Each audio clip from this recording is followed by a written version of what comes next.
Welcome back to the morning show here on Arise News. Well, it's time now to review headlines on today's newspapers with our ombudsman of This Day and Arise Media Group and This Day Newspapers Limited Group Executive Director, Kayode Komolafe. You can see how excited I am. I haven't seen you in weeks, months, right? Welcome. Thank you for joining us. Thank you very much. Good morning. Good morning. Good morning, KK. Yeah. Good to have you. It's not just the two of us like last Sunday. That is true. It was the two of us. Oh. All right. It's better today. Yeah. So let's go straight into it. This day on Sunday, as always, we'll start with that. Let's take it from top to bottom. The window story is about what has been going on, that's getting many Nigerians a bit apprehensive. Dangote Refinery faults Pengason's directive to members to halt crude loadings to the plant. And then the rider says union's directive will trigger fuel queues, price hikes, revenue losses, resume sale of petrol in Naira. I think it's the last rider there that seems to have put some clarity in what is going on. So it looks like loading can resume, and then we may not get into the logjam of fuel queues that the position of Pengasin will resort to if they proceed with that threat. But then the major issue is still there. There is no love lost between Dangote and the unions at this time, and if it is not resolved in a way that will benefit both parties, it is Nigerian commuters that will suffer, that will hear it. Under that story, the strip, Komolafe, not our own KK. Thank you. How Nigeria reduced crude oil losses from $7 million daily to $700,000 daily. That's on page 5. That's on page 5 of today's This Day. And then below the masthead, we've been having everything onga. This is why it's there, Femi Akisoya, other people.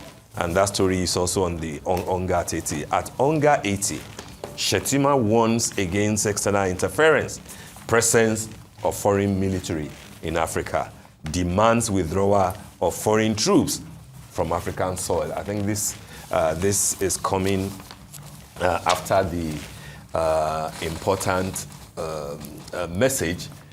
speech that he delivered on behalf of the president, asking for a seat on the permanent Security Council seat for Nigeria, and then also saying that Africa should be involved. AI should be all about Africa involved too, and a few other things that he mentioned. This time around, it's about warning against external interference and presence of foreign military in Africa. The lead story itself says PDP governors reclaim control as party zones 21 offices. Northwest to produce national chairman, Southwest gets national secretary, zoning committee extend deadline for submission of forms, screening of aspirants. Fresh crisis looms as Damagun Anyanwu write conflicting letters to INEC on state congresses. So on the one hand, it will look like PDP is trying to get its act together, but then on the other hand, you see Anyanwu and Damagun, still at loggerheads. So what is happening in PDP, nobody's sure. But the lead here says that the governors have reclaimed control as party zones 21 offices. Last but not the least, Tinubu to the military.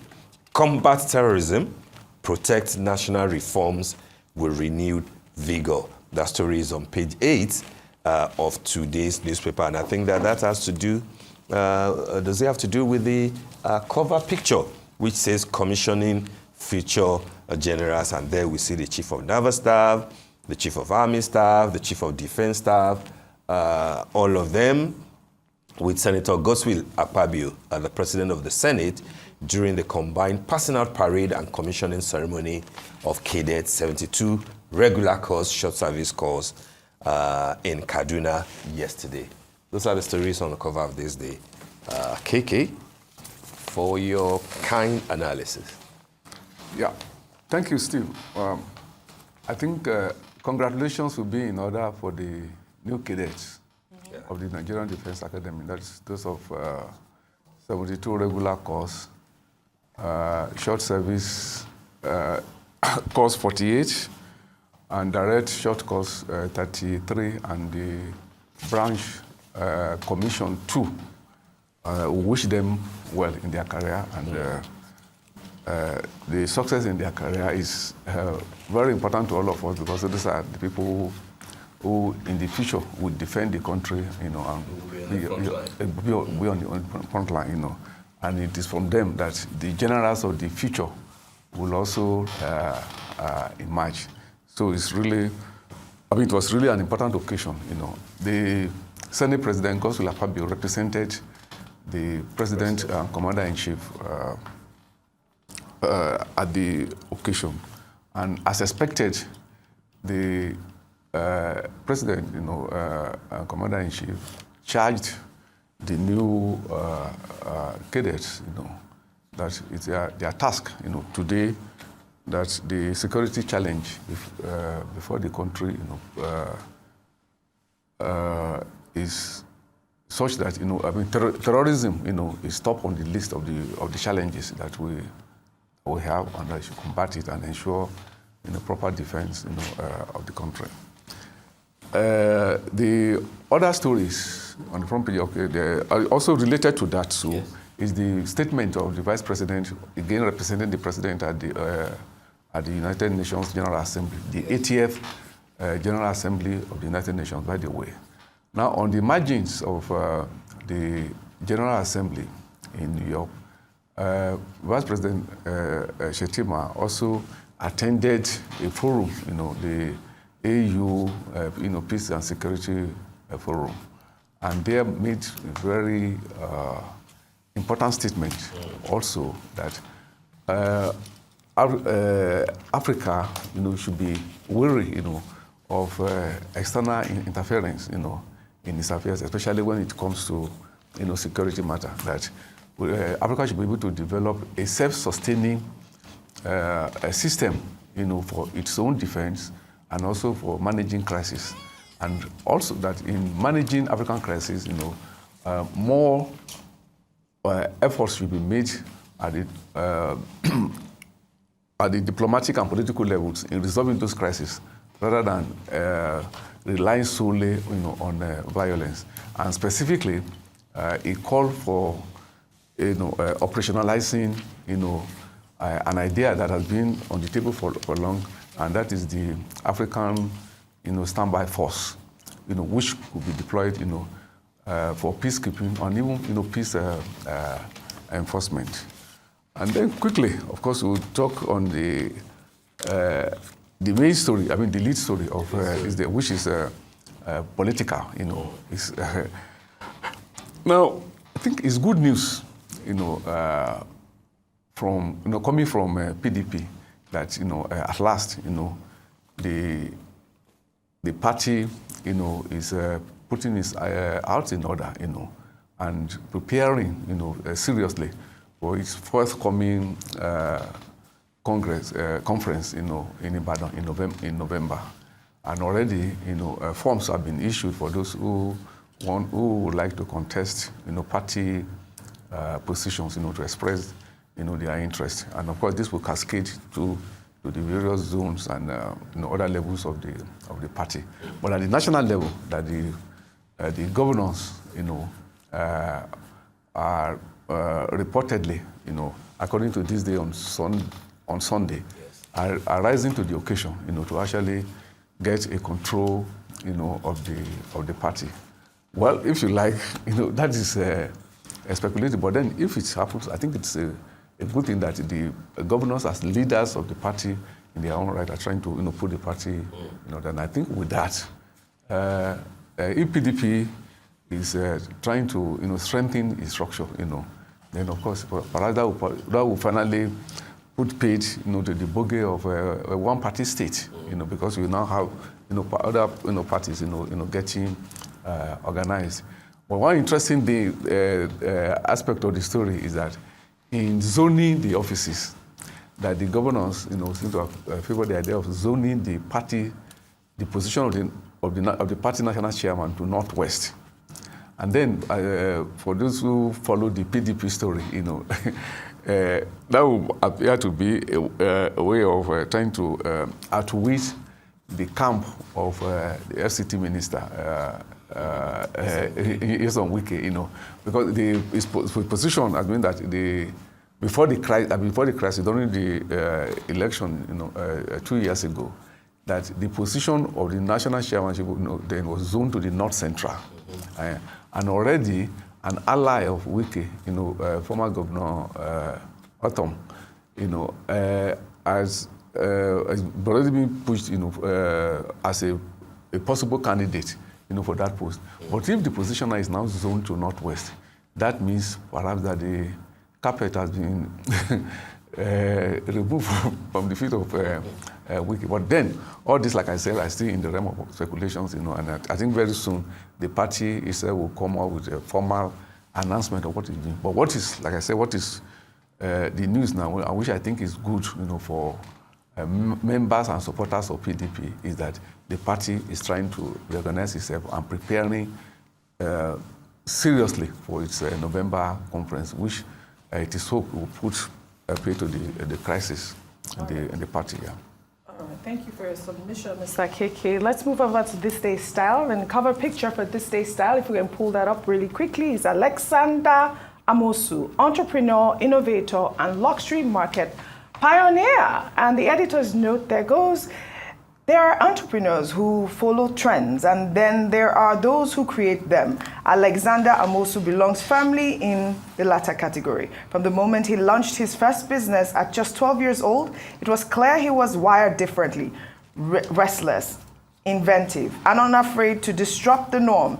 By his 20s, he had built the UK's first black-owned urban ringtone company, selling it for millions and cementing his place as a young pioneer. But Amosu didn't stop there. He went on to design diamond-encrusted phones that made headlines around the world and crafted the world's most expensive suit woven with 22-karat gold pin stripes. Kachi, can you beat that? A Guinness World Record that underscores his flair for turning the ordinary into the extraordinary. Today, his boldest venture yet is Lux Afrique, the platform that has redefined Africa's engagement with the global luxury market. Have you been to Lux Afrique, Kachi? I mean, this Interestingly, I was invited for the seminar that just happened. Unfortunately, I was not able to attend that event, but I do hear it went well. However, I definitely think that with regards to the luxury market in Nigeria, there is so much work that we need to put in to make sure there is a connection between the people. But I also find that This Day Style is a celebration of gentlemen today. If you look on page 8, Samuel Udeji, whose business is Amdidi, is gracefully featured. He's a menswear designer, and his fashion show equally happened last week. I actually walked on that carpet. Fantastic. So yes, it's lovely well, congratulations to Alexander Amosu, and he has been in the luxury business for decades now. I mean, starting at 12 years old, then to 22, he has even, hit the Guinness World Record with his 22-karat gold pinstripe. I mean, really, really amazing feature there. I would urge our readers to pick a copy of This Day Style to read more about Alexander Amosu. Good job. Right. Should we? Very quickly, KK, the covers of Sunday Telegraph and Sunday Punch are on the Dangote Pengassin issue. And, just like we mentioned in This Day, it's something that will have to be nipped in the bud if we don't want Nigerians to suffer. But there is an interesting story, at least one each on the cover of Telegraph and Punch. The one for Telegraph is on the AGOA. Trump moves to extend treaty by 1 year. That's according to reports. And then OPS, Nigeria has little to show for it. That story is on page 5 of Telegraph, which is on the African Growth and Opportunity Act by the American government, which ran between 2015 and now. I think it's supposed to end by November. But gladly, I think that thanks should go to Masad Bolus, I think is the advisor for African and Middle East Affairs, the envoy, who's also a Nigerian in a way, who's saying that no, there will be at least 1 year extension. But of course, the organized private sector is saying what have you got to show for the 10 years that the program, has run? So maybe this is an opportunity to say that Trump may not be all bad news for Africa, when it comes to certain things. And 1 year extension possibly could lead to another thing. And then for Sunday Punch, 70,000 HIV prevention injection splits Nigerians. I'm sure that you are aware of a new jab that you can take twice a year for $40, about 70,000 naira, that will prevent HIV. But here in Nigeria, people are saying that, it looks like a cheaper, more generic version of it from from India, will come. And why it's splitting Nigerians, I don't understand. But your quick thoughts on those two issues, KK, if they're of interest to you. Yes, they are, of course. The one on Agora is good news, like you said. Yes, at least it's just. There's hope, but I think that maybe a lot of diplomatic muscle, still needs to be applied to see if there could still be better, engagement, which is especially for the in the interest, of a business, in Nigeria, and Africa, Yes. As for the HIV business, I think matters like that, as scientific issues, and I think this is where experts, opinion, should dominate. Opinions should dominate, such discussions, rather than just reduce the pedestrian. Advocacy too, so that advocacy, exactly. So it is important to rely on experts' opinion, and it's important that the respective agency or authorities should speak out, so that the public will be duly guided. Mr. Komolafe, Thank you. Another great Thank you very much. Contribution. Thank you very much for joining us on the newspaper review this morning. Hope to see you next week. Thank you Thank you very much. All right, that brings us to the end of the morning show today. Thank you for watching, and do stay safe. I'm Steve Ayoronide. And that was an entirely enjoyable show. I'm Kachi Ofia. And I'm Oji Okpe from our entire team here in Lagos, Nigeria. Enjoy the rest of your morning and, of course, the rest of your day. Goodbye.